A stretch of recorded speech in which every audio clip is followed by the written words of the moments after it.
I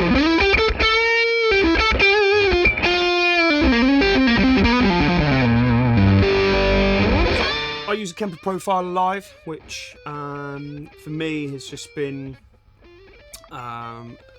amazing. Just have the consistency every night, know that I've always got the same sound coming out of the PA. Obviously we're playing like bigger places now, so the backline sound kind of isn't as important. That's not what the crowd are hearing, they're hearing what comes through the PA, and I just find that the Kemper just delivers that tone every time. I've actually profiled the amp sounds in the studio, the same amp that we used on my latest album, Death Valley Paradise, which is actually a Cornford Richie Kotzen 100 watt, which is amazing. That got used on every song for the rhythm stuff, and we profiled it. And we did. The engineer that did it, George, has done tons of stuff in the studio profiling, and he's like a real expert on it. So we really had the best go at it. Top quality mics, top quality desk, everything, and he refined it like 4 or 5 times, getting it, as perfect as he could. And we did a blind test. We all got it wrong. What we thought was the Cornford, we went for what we thought sounded the best. There's a very, very subtle difference, and it was actually the Kemper sound. So the way I use, the Kemper's, it's limitless really with how you can set it up. I know some players will set it up song by song and then just change through the set. I actually treat it as if it's just like a very simple pedal board with an amp. So obviously, because I'm singing as well, I don't want to be, faffing around too much.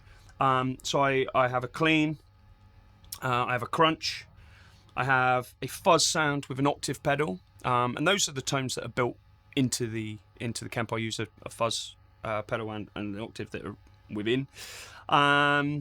I have a heavy rhythm sound, and I have a lead sound which I'll add like reverb and delay to. I keep it pretty simple really. Some of the more soundscapey stuff is done by Josiah, the other guitarist in the band. He uses a lot more of chorusy and big reverbs and that kind of thing. A lot more like ambient stuff to fill out the sound, whereas I kind of keep it a bit more straight ahead really and a bit more simple. The only thing I do have is I have a different bank set up for the baritone. So I have one for my Nautilus and then have one for the baritone, just because there is a subtle difference in the tone.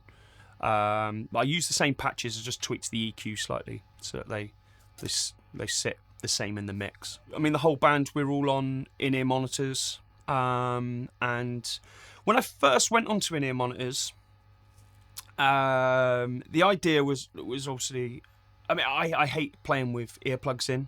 I can never get used to it, especially like playing heavier stuff. I'd always kind of feel like I was doing a jazz gig, and I'd struggle to get into it because it was too quiet. So then moved on to in-ear monitors to try and save my voice. We're touring more, and having to try and hear yourself on monitors over drummers and stuff, particularly when we were on smaller stages, was tricky. So got onto in-ear monitors, and the first thing that I noticed and I absolutely hated was the guitar tone in my ears. I think it's the only time you ever hear a guitar amp like that, like a microphone direct onto a cone going in directly into your ears. It's not natural. We don't hear guitars like that if we were in the room. That's not how we listen to it, and it was just too stark, and I couldn't play properly. I couldn't get into it. I couldn't feel it.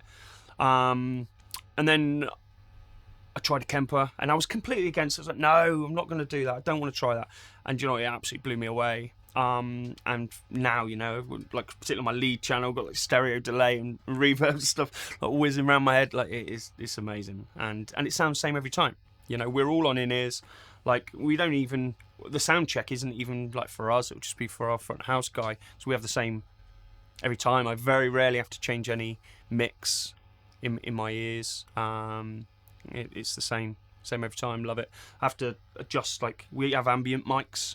That's one thing that a lot of people miss with in-ears, is the feeling that you're in the room with the crowd.